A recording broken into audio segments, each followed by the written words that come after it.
koinda. Botuninga te, bana poto, site sikeye. Kilongo TV. Kilongo TV. Bon s'abonner. Ebele.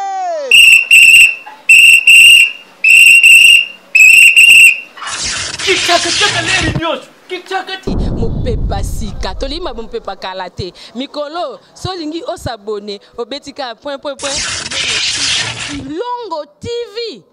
Kilongo TV bobeto be bokoto be na YouTube bobeto be Kilongo TV mpo Kilongo TV bokomona maijane wana bakataka te ngonga nyoso bokomona maijane na Kilongo TV wana nouveau ne kasi aza grand nani Kilongo TV. Oh Kilongo TV, oh Kilongo TV, sene moko ebotami eza moke kasi avimba na kati. Kilongo TV bokomona makambo ya minene mpo yasa ka ba vie ko le kabatinyaso. Kilongo TV. Bisous, bye. Akota makambo nanga komisango ya ye. Yango ngana kupanga ta mokolo mokote. Ata likambo ye na lolenge nini na dimension nyonso na yebete osikoli na ngai atelemaka kaka moto asuka. Alleluya.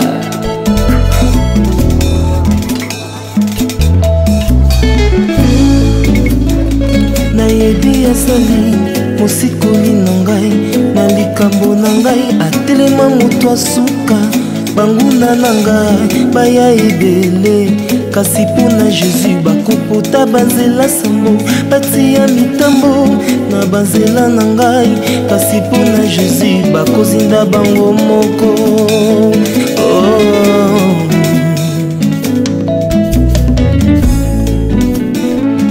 Pona Yesu yo nakome touchable soki osimbi ngai osimbi liso na Nzambe akotelaka nga na bitumba na nga nakanga maboko nazelaka kaka elonga bututu moi nga na banga te mokili na ntango asala nga elembo.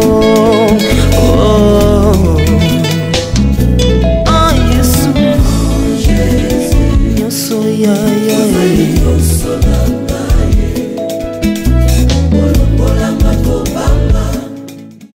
bana poto bana partout bande balandi émission na biso mbote na biso tozana esengo pamba te mois de la femme ezali sanza oyo bato bafetaka bato basepelaka ndenge pasteur nanga lobaka le mois de la femme c'est le mois de l'église le mois de la résurrection nzokande Christ ayaki yende azali mobali ya libala pe mwasi na yende église biso ba Kristo biso wana sanza na biso tokumisa nzambe to sepela lelo toza na bandal wa pesika toye ko sa clôture ya mois de la femme elongo na groupe les réveils za groupe mo cinématographique oyo ekambami et pas maman Marie-Hélène azape mpandi na ngai habita fête beng bandeko ba artiste pona ko célébrer mois de la femme koko dema toza maman présidente mbote maman Marie-Hélène bonne fête merci maman Marie-Hélène pona yo mois de la femme elobela konini. En tout cas, pour nous, le mois de la femme, le belanga makambo ebele. Le mois de la femme, c'est la vie. Tu vois, on peut savoir moi na kati ba moi makambo oyo existera te quoi. Grâce na biso basi, tu vois, on peut savoir moi ça on peut ça toujours vie ne sika vie ezate. Ozomona. Et sika penda mayela bato suki moi si penda ya ka wana penda ko atie mayele na ina bonzambe pe likambo soki banda osimba te simbi. Ça c'est vrai.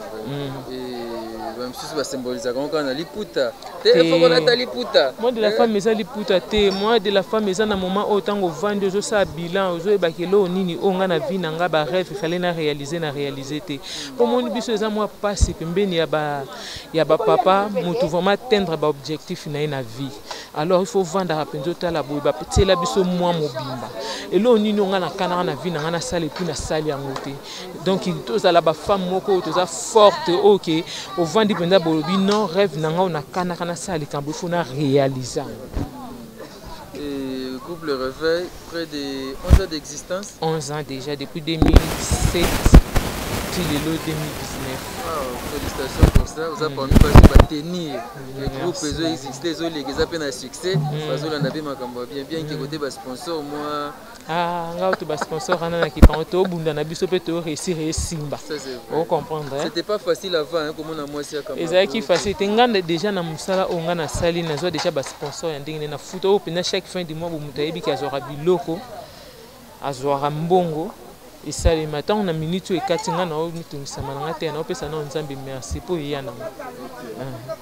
Tous on a fait si tous ces permissions moi tous lia tous ces je pense que tous sur la nature ça peut partir c'est un petit peu en bonne fête.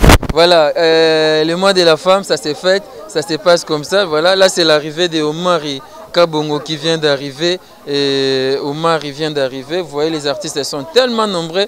On va tenter de parler avec eux. Et bonne fête Omar. Bonne fête papa. Bonne fête na père. Merci beaucoup. Après la pluie, c'est le beau temps. Tu sais qu'on vous le bêtis, si quand vous le sili nango, tu fêtes na biso. Papa Alain Zoli. Ok, non, tu vois papa Alain. T'as la carte. Et ça, moi bien. Alain, bon appétit. Il est en train de manger, comprenez. Hein? Toi, on a fête. Je mange quand même. Bon appétit, ce appétit. Merci. Merci beaucoup. Voilà, on va laisser papa Alain un moment en train de manger. Je pense que tu es après. Oui. Le mois de la femme et le Belakoni. Moi de la femme, ça, moi, pour l'honneur de ma maman, parce que maman on est beau tarabiso. On est beau tarabiso, on est mémarabiso 9 mois. Voilà. On peut tarabiso vie, on peut tarabiso naissance. Donc moi de la femme, et ça moi pour honorer ma maman. Voilà, c'est ça. Mais aujourd'hui, maman Marie-Hélène a honoré Pébino. Oui, félicitations à maman, maman présidente, maman Marie-Hélène. Je m'excuse, je suis tenté de manger, c'est normal. C'est la toute première fois, la fin, il y a mort de la femme, Marie-Hélène, ils ont groupé à moi aussi. Pour l'honneur, il y a Bango ba maman à s'organiser locaux. Chaque artiste a l'ambi recette où il y a bikolamba. Donc tout ça on attend la 20 recettes ça. On tient pas point hein. Non, ça va. L'ambi bien. Non, ça va point la souka. Donc là si ça n'a pas on dit ba on ne sait pas quoi soit. On dit ba on tout pas quoi soit. Donc non, ça va point. N'allez fumbwa, n'allez ndakala. Poisson. Evida.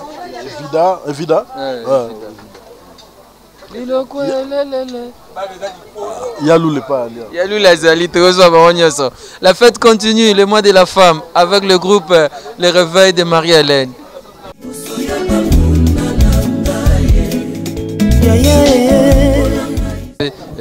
Bonjour, bonne fête. Bonsoir Abi. Fête à ma maman. Donc, comme Bisso Babima la côte Nabisso, on peut partager ça. Merci pareillement. Merci beaucoup. Babi, le mois de la femme avec le groupe Le Réveil et Yepseption. Babi, actrice Moko Lambi, la salle moi recette naïe. Mais na biso keza so mon rabi. Nga sina meka ki na habité so yo so meki. Non na meki te. Mais ça la mbango meka pour ça grave. Ah, c'est grave. Mais en tout cas, là on a félicité Les Réveils, groupe Les Réveils na biso. Bana basi ba yebi loboko. Ba celle pena musala ba femme africaine. Ba la biso que moi si africaine ayebi musala. Lambaka na ye.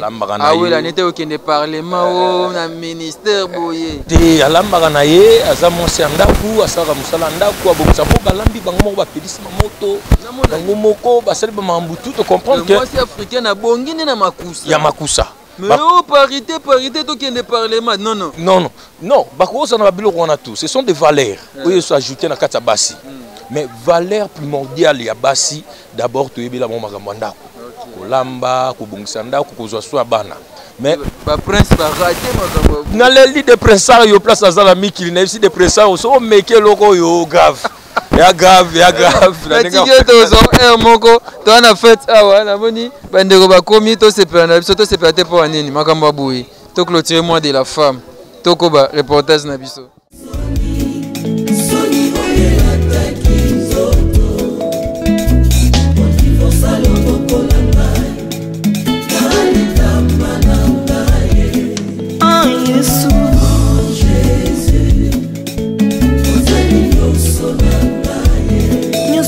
nanga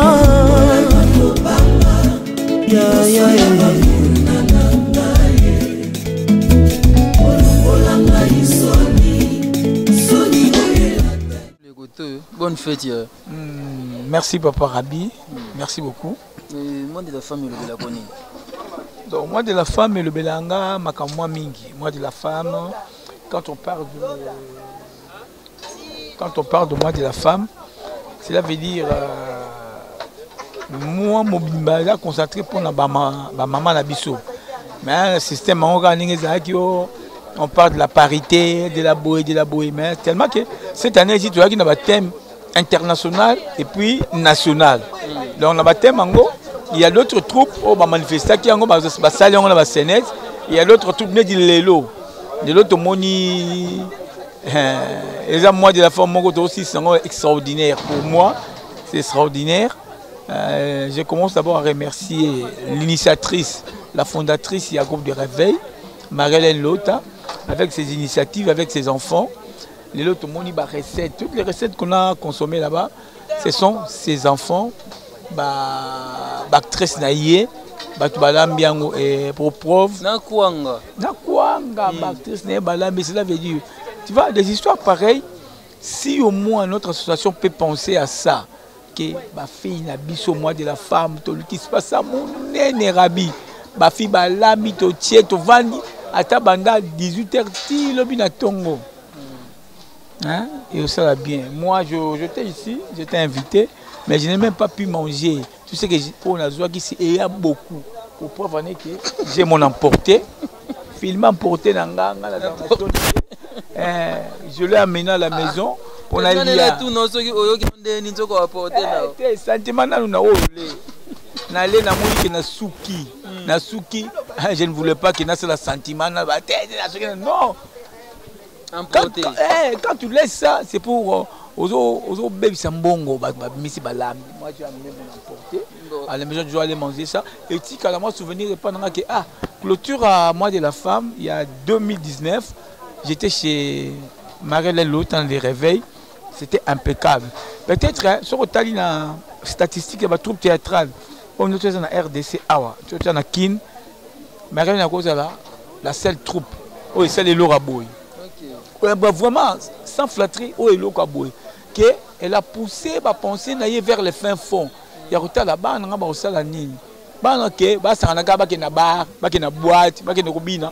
ils ont pensé au moins de faire ça en famille et puis inviter aussi les autres. Vraiment, coup de chapeau. Nzamba Pambola. Et puis, Nzambe, tellement que ça couvre les réveils, Nzamba Alexalo, beaucoup de place, un can à Bango.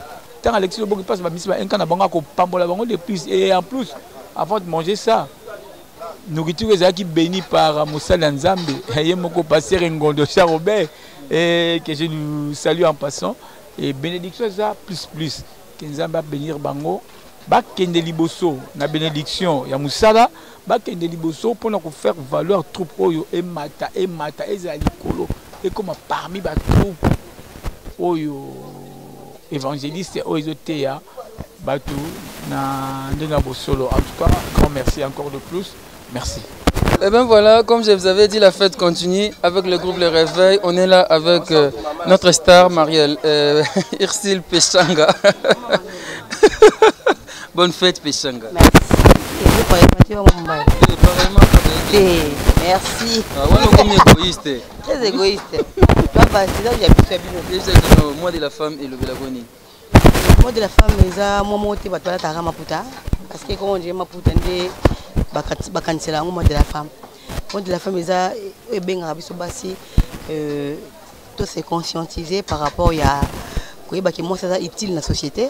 Moi si pembe ya mobali aza vraiment utile quoi. Et mobali ceux qui azana moi c'est que moi c'est na longue pembe na comprendre que à perdre le mois ya motuya aux attaques un bon débarras voilà.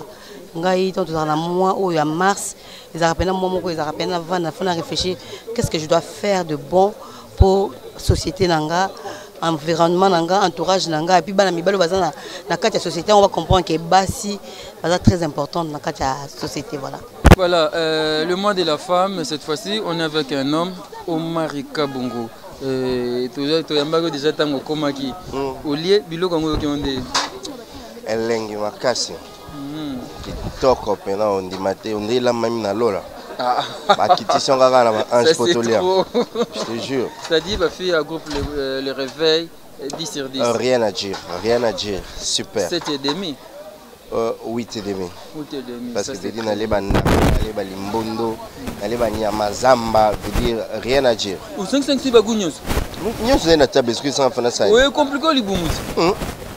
Nous va mito compliqué les boumous. On va même bende compliqué les boumous. Ça c'est très bien l'initiative, comment vous avez trouvé?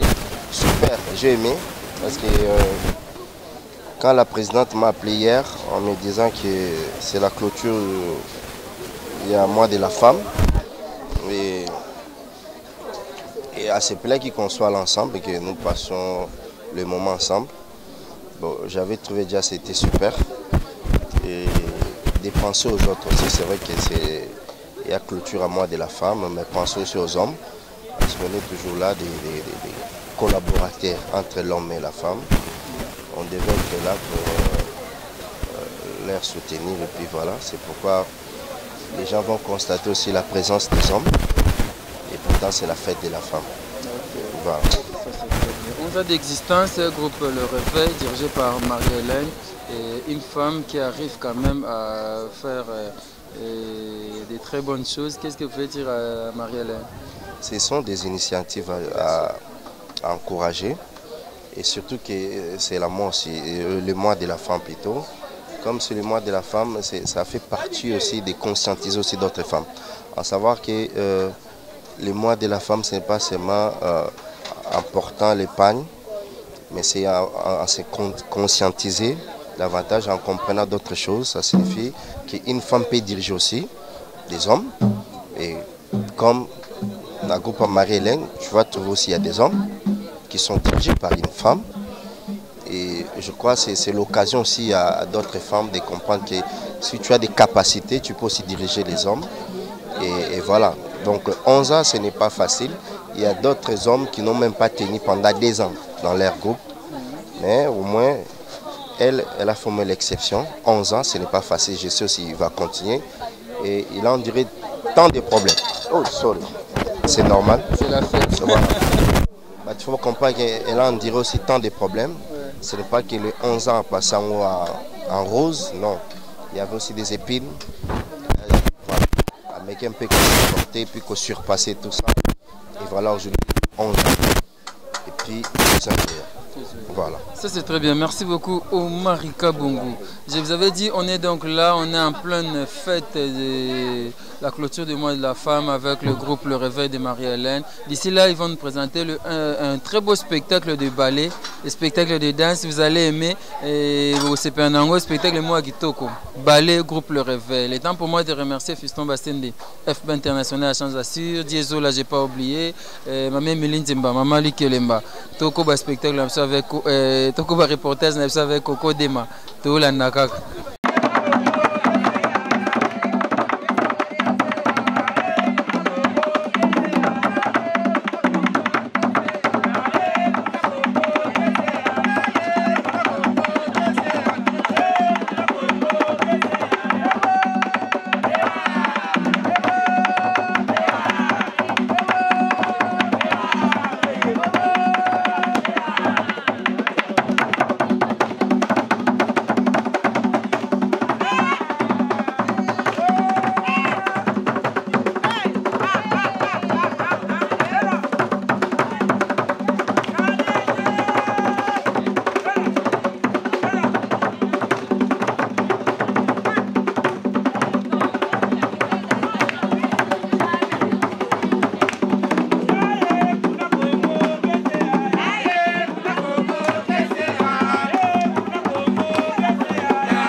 Et bien voilà, mesdames et messieurs, je pense que vous avez aimé. Vous avez vu comment on a clôturé le mois de la femme avec le groupe Le Réveil de Marie-Hélène qui est à mes côtés. On a dansé, on a mangé, on a sablé champagne. Ça s'est passé comme ça. C'est la fête, le mois de la femme, ça s'est fait. Marie-Hélène est à mes côtés. Voilà. On va terminer avec elle. Marie-Hélène, faites les guindes. Nangolo Nzambe bino nde batu bo shinga moyena lobezate. Namoni ba actrice na ba lambi, vraiment félicitations pour ça. Partners na tuni ba biloko kitoko on ngape na liaki na yoka kango bien. Mais papa nda lobi pona ye mois de la femme ya konanaka. De ba mois de la femme ya ba anem ubi me faut consacrer on a ba que actrice moko za na plan na ye ezaki elenga ka boye to vandi ka na répétition nga lobi non pourquoi pas to mo péter ensemble biso ne tuna mutu lamba nana ko za ba artiste bo tu baga ate na télévision ba mona kino te ko mata bo ba pantalon de lele ko ba peke bo za pasi o lelo so mo ba ya ba yo de tebe moni nde to vanda boye to za na moment to le kisi to pe to ko mana moko ya conseil nataliza bango mokili vinde ezali parcours ezozala destina mutu na mutu oyo ayebi yango eza nzambe mayeba obongisa siebe soigne talent eza kati na oso moniki ezopunzapunza kati na yo lukaki obimisa yango na lisungi na nzambe ya mosusu esunga bato na bango nyonso nani omonaki okoko na ye vraimen esepelisi yo napeseli batengaka asali chang ya mbunza masali kwanga ndimaki kabosala namoni ndenga niki ndenga ye nango ndenga balobi ndenga bandi kokanga ndenga atokisi nde tokansele bato merci beaucoup. Merci Rabi. Merci vraiment. Merci na respect na comité. Merci pour on est à la fin de notre reportage. Notre sœur est là. Et s'il te plaît, au côté les mains. C'est la sœur Nadège, c'est ça, non? Oui, c'est ça. Ah, très bonne danseuse. Tu as très bien dansé. Merci, Rabi. On a idée na bamota $100. On a tel na poche. Logo ezati. Ma vinga. Bon maman, biloko fort. C'est un comédien c'est franchement, tu as bien dansé. Merci. Kobina 10 sur 10. Kolamba lamba ini. Mais donc on a mis panzi. Ah, malheureusement na meki amoté. Hello. Mais Sili penza. Sili papa là le bagage est très bien. Donc maman kaka, vous avez na maman formation. Donc maman zo formé biso na nyonso. Na lobanzambe, ba on nyonso na sa lelo. So le ba motanga na Nadège, classe maman Marie-Hélène. Donc initiative na ye, et on peut biso to Zolanda. Donc ngana na défi à relever. Donc na loba na vie na nga koinda botuninga te bana poto site sikeye TV Kilongo TV bon s'abonner ebele